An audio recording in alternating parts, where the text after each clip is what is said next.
Oke, jadi sebelumnya sudah kita sedikit review ya, Dek ya. Macam-macam bahan bangunan yang ada di rumah, yang ada di bangunan rumah. Nah, untuk bangunan yang lain nanti silahkan bisa dicari sendiri karena banyak sekali, Dek. Masing-masing bangunan secara umum itu hanya memakai beton, baja, batu. Secara umum itu saja, tetapi pemakaiannya bisa berbeda-beda gitu, tergantung elemen dan fungsinya dari struktur itu sendiri. Nah, sekarang kita masuk ke sifat umum bahan atau material.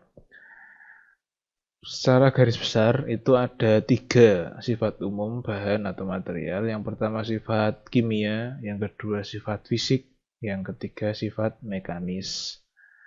Yang pertama sifat kimia, pengertiannya adalah segala hal yang itu apabila bersentuhan maka akan terjadi senyawa kimia terhadap elemen atau bahan bangunan tersebut. Misalkan sifat kimia ini misalkan beton, kalau disemprot asam itu dia akan lapuk, lama-lama akan lapuk. Nah, itu contohnya seperti itu. Tidak tahan asam. Kemudian baja kalau disentuhkan dengan garam itu akan berkarat. Nah, itu berarti baja itu tidak tahan garam, tidak tahan terhadap garam. Dan seperti itu. Jadi ada kaitannya dengan unsur-unsur kimiawi, misalkan asam, basa, terus garam, itu gitulah, Dek. Segala hal yang sifatnya menyinggung senyawa kimia. Itu adalah sifat-sifat kimia terhadap bahan bangunan ya. Oke, itu yang pertama. Kemudian yang kedua adalah sifat fisik. Nah, sifat fisik ini bisa diamati dan bisa terukur dengan angka. Ya, sifat kimia juga bisa, tapi sifat fisik ini lebih gampang dibayangkan. Misalkan yang pertama adalah kepadatan atau densitas atau kerapatan. Nah, itu melambangkan apa ya, kedap air atau tidak, seperti itu loh. Jadi kalau semakin padat maka dia akan semakin berat ya kan. Logis ya, bisa dibayangkan ya. Kemudian semakin rapat dia semakin kedap air. Nah, logis ya dia. Jadi bisa dibayangkan seperti itu. Kemudian ada lagi sifat porositas namanya, yaitu perbandingan volume pori. Jadi segala struktur elemen bangunan itu, segala elemen bangunan yang terdiri dari bahan bangunan yang dijadikan satu, itu kan punya pori ya. Di dalamnya dia punya rongga-rongga. Nah, rongga-rongga itu pori. Dibandingkan dengan volume pori itu dibandingkan dengan volume total akan diperoleh yang namanya porositas. Nah, itu nanti ada hubungannya dengan kedap air, kemudian ada hubungannya dengan kekuatan bahan. Kalau kita mau bicara ekstrim, jadi misalkan benda ya, kita asal tembak dulu aja, misalkan benda kerupuk ya, misal kerupuk. Kerupuk itu kan rongganya banyak ya, dibandingkan dengan volume total itu banyak rongganya. Nah, akibatnya kerupuk itu dia akan gampang tertekan ya kan, gampang pecah. Tapi bandingkan dengan kerupuk ketika belum digoreng, kan dia padat ya kan, ketika digoreng dia mengembang. Nah, jadi ketika belum digoreng kerupuk itu padat, kepadatannya tinggi, porositasnya rendah.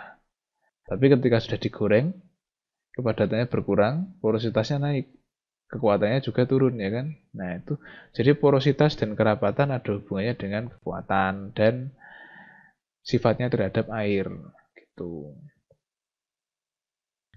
Kemudian ada lagi, misal sifatnya dia dalam menyalurkan panas.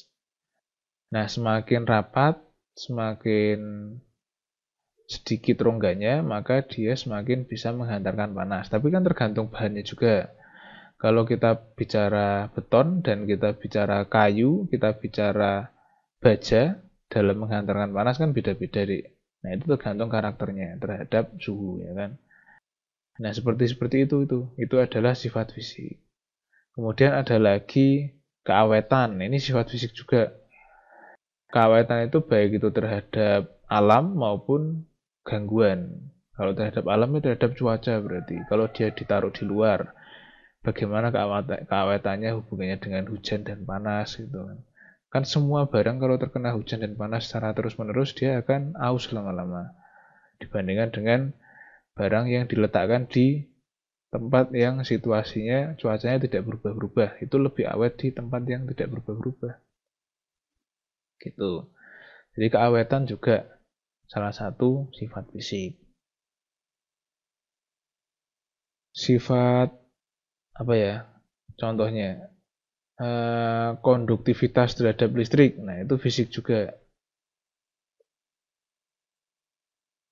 Kemudian setelah sifat kimia, sifat fisik, kita masuk ke sifat mekanis.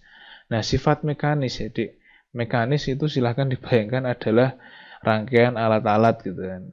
Karena memang dia mekanis ini hubungannya dengan perhitungan perhitungan mekanis kita. Ketika kita mendesain bangunan, itu kita akan bersentuhan dengan hitungan-hitungan yang itu apa ya, dia kayak mesin lah, tapi skalanya lebih besar. Kolom itu harus menahan beban vertikal, kalau balok itu harus bisa menahan beban sepanjang sumbunya dia, seperti itu. Jadi kerjanya struktur itu akan sama dengan mesin. Misalkan kolom itu tertekan, balok itu ditekuk, struktur rangka atap itu ditekuk, seperti itu. Nah, itu kaitannya dengan karakter mekanisnya bahan. Masing-masing bahan punya karakter mekanis sendiri.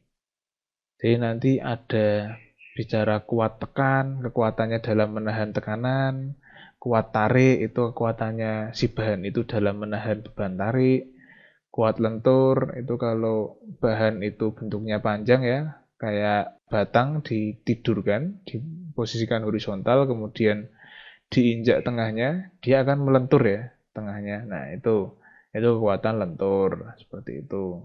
Kemudian nanti adik-adik akan kenal lagi yang namanya kekuatan geser. Nah, itu beda lagi. Kemudian ada sifat elastisitas. Nah, ini salah satu juga sifat mekanis adalah sifat elastisitas.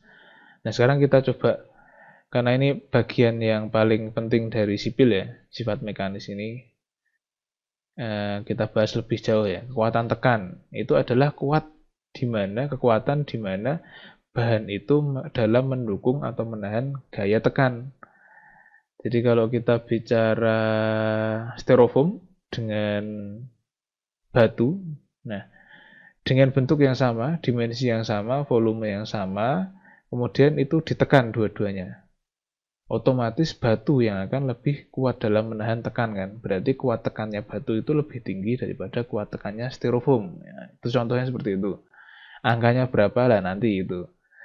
Intinya seperti itu konsepnya dulu. Kemudian kekuatan tarik.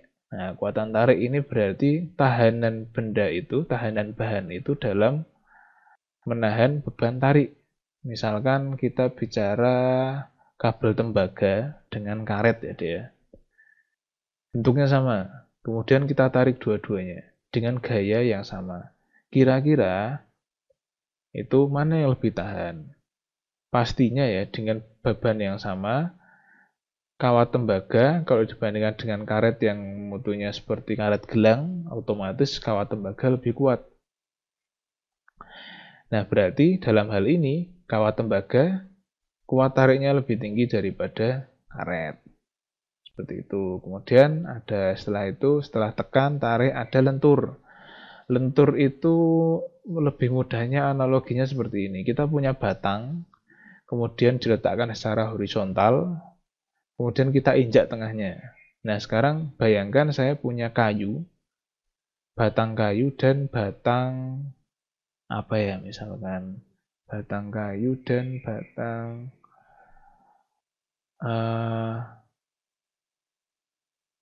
mungkin gabus atau kaca lah, batang kayu dan kaca diposisikan horizontal, kemudian diinjak tengahnya. Nah, itu kan akan berbeda ya nanti melendutnya.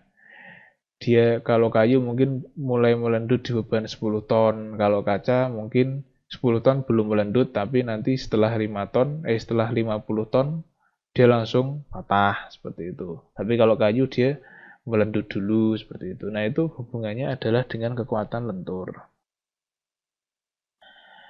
Kuat geser ini seperti kekuatan lentur, tapi dia lebih ke bentuknya bukan melendut tapi patah.